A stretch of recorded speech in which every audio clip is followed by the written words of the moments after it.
All right, so I'm back with another video. If anybody's asking why the lighting looks like this, I'm literally recording this on my phone, so the lighting's mid. It is what it is. I wanted to talk again because now, in the aftermath of this whole Kendrick Lamar, the pop out concert, Ken and Friends concert, and also in the aftermath of this whole Drake and Kendrick Lamar beef as a whole, I'm really wondering, does Drake really have any allies left at this point, or any valuable allies left at this point? Because a few weeks ago, I saw a video from a live stream that DJ Academics did where he was theorizing why he believes so much of the media has turned their backs on Drake at this point and has just fully been siding with Kendrick. And basically, long story short, a big thing that he thinks is playing a role is maybe Drake promised a lot of interviews with these people and he kind of like used them for clout as far as kind of staying somewhat in touch with the culture and doing interviews with them when they were at their peak. But once they kind of fell off, he really didn't want to spin back around and talk to them, which I guess kind of makes sense because even when he posted, like, to drive his point home, Academics, he had posted a podcast from like Peter Rosenberg and Cypher Sounds where basically they were saying that it's unrealistic and ridiculous, just unreasonable for Drake to want to demand a homie treatment from them in this situation when he hasn't been like their homie. Just in so many words, they're basically saying, and they haven't heard from Drake or 40 in a long time. They're really not cool like that. It is what it is, right? Like they kind of keep it pushing. And I do think, regardless how people feel about Academics, I do think when he brings up that specific point, he does kind of have a point that a lot of people in the media, they make, like, because I remember when Drake did interviews with whoever that Bobby girl was from a few months ago, and how many people were like mad about that because they felt like she was like an outsider, and you rarely give interviews, and you decided to give one to her. That felt like kind of cringe. But that's kind of another conversation. But it still leads back into the conversation of Drake having allies, or I guess in this case, not having allies, which it's yet to be seen if Drake is going to fall off. But if he does, that will definitely be a key factor to all this. I think it's so interesting that at the beginning of this beef, when Drake had dropped Push Up, so when Push Ups leaked, Academics was saying he talked to Drake, and Drake claimed that he's been waiting for this moment for 10 years. But when you see how things played out, it seems like he wasn't prepared at all. It seemed like this was a very poorly thought out plan. It seemed like there was no contingency plans in place. It seems like he wasn't ready to go all out. He thought he was going to wrap this up in 2 songs, and he was sorely mistaken. It seemed like he had no backup plan in place. It just seemed like he just wasn't truly ready. This is not the way. It doesn't come off like he was waiting 10 years for this. Ironically enough, when you see the way Kendrick has handled everything, it does legitimately seem like Kendrick has actually been the one who's been waiting and planning for 10 years for all this. I mean, we just watched the whole pop-up concert just yesterday where, I mean, Kendrick, in a relatively short period of time, Kendrick and his team, they put together a giant West Coast festival that was essentially one big celebration of the death of Drake's music career, where they kind of were just the whole state, the whole West Coast essentially was kind of pissed on his grave. Like this seemed like it was much more thought out. And then on top of that, it was live streamed on Amazon Prime. So they already had a deal in place. They set that whole thing up and it worked. You know what I mean? It worked. Even the angles that Kendrick was going at in the diss records, some of the information that may or may not have been true, the way it was all set up, it seemed like Kendrick was the one that was actually planning to go to war, and Drake really wasn't taking it that serious. If you're trying to go to war, like, now mind you, I'm not in the army, obviously. I'm not in the military, but I still kind of watch a lot of stuff play out from a distance, whether it's actual wars going on between different countries or whether it's, rap beef and this type of stuff. Or even when you watch like corporations that have issues with each other, the way they kind of go back and forth. I think it's interesting to kind of watch that stuff play out. But when you one thing that you would keep in mind if you're trying to go to a battle or go to war, whatever, is allies do matter to a degree. Now, I say to a degree, it's not 100% that these allies matter. You can go rogue and win by yourself. That is possible. But it just depends on, in that case, you got to be even better. You got to be 10 times sharper, obviously, because you're by yourself. But in many cases, a lot of people, they typically would want to have allies. As good as Kendrick is, he already had established a bunch of allies and kept in touch with them to some degree. Clearly, I guess, right? Because whether it's the Metro Boomins, whether it's all the people on the West Coast that he put on the Ken and Friends concert, like he clearly had a lot of those relationships still in decent enough shape. Whereas in the case of Drake, it doesn't seem like Drake's really bothered to do that. Honestly, when you look at Drake's career, he kind of just links up with people, does some music with them, and then or interview whatever. But then once they fall off, he kind of just distances himself. Which, look, I'm not gonna go too hard on that. Not because I think it's right. I don't necessarily think it's right. But the reason I'm not gonna go too hard on that is I've seen people like that my whole life. Like I grew up in New York, so people do what Drake does every day. As far as when you're on top of the world, when you have something to offer them, or when you got something going on, they always want to come around. As soon as things slow up a bit, you can't get a hold of anybody. Like you just can't. So I guess I'm kind of desensitized to people moving the way that Drake moves. When it seems like a lot of people they get mad at Drake, almost as if they're not used to seeing people do this type of stuff. But I mean, it is what it is. As far as some allies that I think Drake should have kept this whole time, especially if he's claiming that he's been waiting 10 years to go at Kendrick, right? He should have stayed cool and kept in touch and kept a relationship with people like YG and Tyga and Chris Brown and Nipsey Hussle. I think that would have been very important because clearly, as soon as he felt like he needed them and wanted to kind of pin them against Drake and have them pitted against each other, the first thing he did on Family Matters was name drop YG and Chris Brown and say that, hey, you know who really bangs the set out there, YG.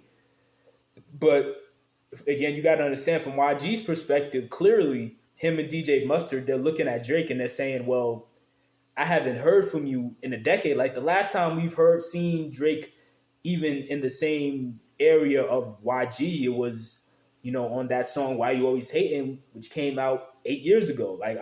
So I'm pretty sure at this point, and then also YG hasn't really been that popular on a mainstream level the past like 6-7 years. So I would imagine Drake probably distanced himself and stopped reaching out. And that clearly bit him in the end because clearly YG and Kendrick, to some degree, they're clearly still cool enough with each other to get YG to the point where he's willing to side with Kendrick openly, publicly, over and over again, him and DJ Mustard.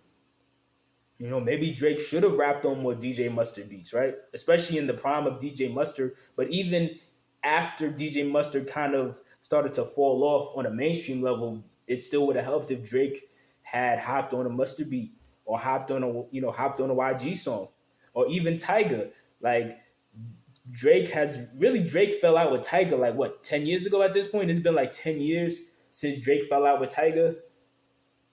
I'm not going to go too much into what happened, but long story short, they fell out. Drake had a jab that he took at Tyga on, what's that album called?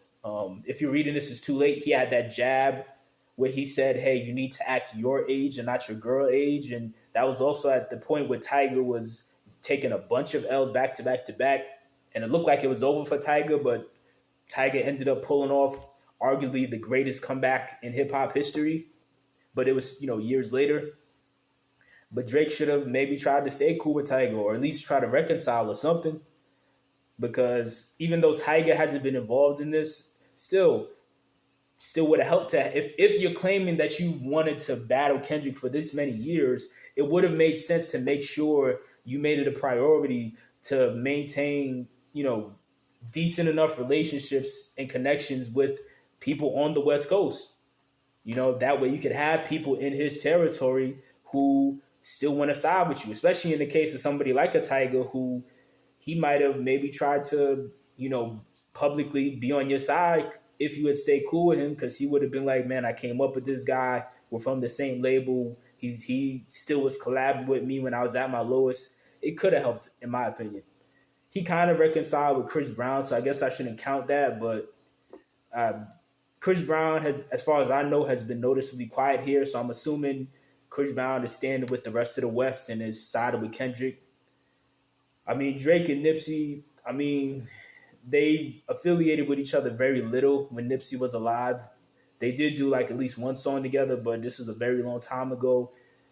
Drake was not a big part of Nipsey's journey, so that I feel like that would have been another way of making yourself more legitimized on the West Coast. If you're claiming that you won a battle with Kendrick for 10 years, again, it would make sense to go out of your way to try to have as many allies as possible, because he's already put himself in a spot where he's now pretty much alienated from Atlanta too, from the whole South really, because there's some people from Houston that still don't like him because of the subtle jabs he took at Megan Thee Stallion. There's a lot of people from Atlanta that they pretty much cut him off at this point, or at least it seems like they're cutting him off at this point because of, you know, Metro and Future, who seem to no longer want to be Bob, no longer want anything to do with him. 21 Savage hasn't spoken publicly about this, but because of how this is playing out, I'm pretty positive that 21 is just going to kind of stay back for a while, distance himself, and then once everything kind of cools off, he's still not going to affiliate with Drake anymore, but he'll maybe he'll answer this, talk about it in an interview in a year or two. But nonetheless, all of Drake's Atlanta allies and Southern allies as a whole, they've pretty much gone down the toilet, in my opinion. So he's in a weird space because two of the biggest markets that he has utilized to kind of get to a certain level and utilized to create certain sounds and a certain image about himself was, you know, the South, you know, specifically Atlanta and Houston, and then also the West Coast. Like, if I was to break it down into percentages, like maybe 50% of I'll say 40% of Drake, of the people that Drake has aligned himself with, hopped on their songs and stuff and kind of, you know, utilized, I don't want to say leached, but kind of leached off of that wave. 40% of it was like Atlanta artists the past 15 years. 40% of it was like Houston artists the past 15 years. I would say maybe like 5% was, no, I'll say 10. Maybe 10% of the artists was kind of like West Coast artists, but that was more so in the early stages of his career. And then the last like 5-10% has really been kind of just a mixture of everywhere else, whether it's the UK or Jamaica or in the case of Sexy Red, like St. Louis. But I feel like Drake hasn't done a good enough job of, if you're going to go the route Drake has gone with, leaning on so many different regions the way he has, with whether it's Jamaica or the UK or Nigeria or Atlanta or Houston, if you're going to lean on this many places, I feel like you should go out of your way to also make allies in all of these places, especially the places that might still want to give you a chance. Because to me, I think it's interesting that two regions that I don't think Drake has done a good job at all of maintaining any real allies with is New York and Toronto. Like, when you think about New York, how many artists from New York has Drake really collaborated with in the past 15 years? Not really many. I mean, shoot, Fabulous on like 2009 on the remix to Throw It in the Bag, like Fabio Foreign. And I mean, like, he hasn't really collaborated much with New York, which I think is interesting because ironically, some of the people who are defending him the most, these are people who are based in the New York region, whether it's like academics who's in Jersey, or whether it's that guy Maul, who I think he's from Harlem or whatever, or Cam and Mace, they from Harlem. But it's ironically a lot of people who've still been trying to defend him this whole time during this whole beef. Many of them are kind of from that New York Upper East Coast region, but Drake hasn't really going out of his way to establish that many connections with people out there. Like I said, you think about New York artists Drake has worked with in the past couple years, you're gonna have a hard time thinking of any. You know what I mean? Like maybe French Montana and Fabulous and Fabio Foreign. That's like you're gonna have a hard time thinking of anybody else really. So I feel like him not trying to align himself more with New York, kind of messed him up. But then again, it also makes sense why he didn't, because of the fact that Drake likes to lean heavily on artists or regions who are already popular and have more relevancy. And New York hip hop, New York as a whole, when it comes to their movement in hip hop, it's been dead. Like it's been dead for decades at this point.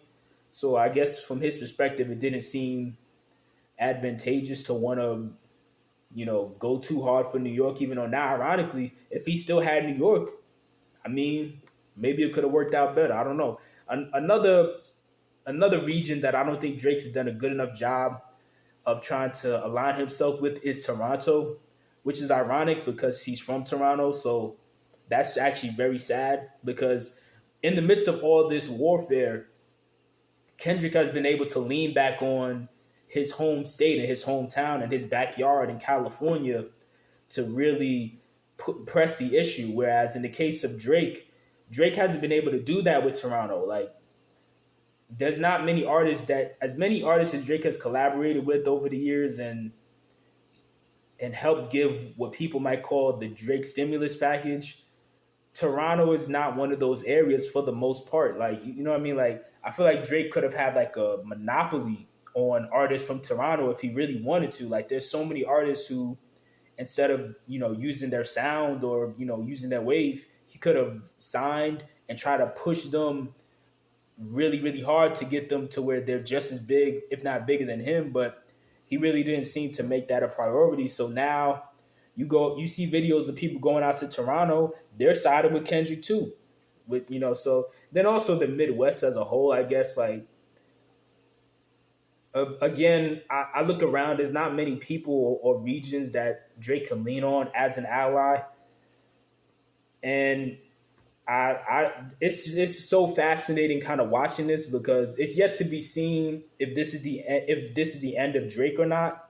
But if this does turn out to be the end of Drake as we know it, as far as like his run being, a media darling or being on top of hip hop or whatever, or rap,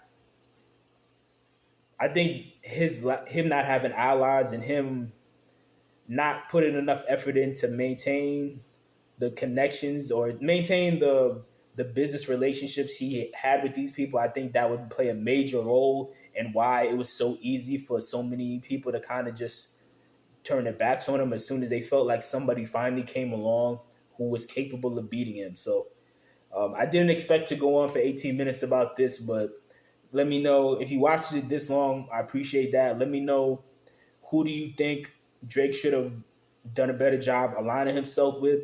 And do you think that Drake has any allies left at this point? Because, outside of like, I mean, I don't know, man. Outside of like academics and outside of that, I don't know who else is really still on his side. So, and don't get me wrong,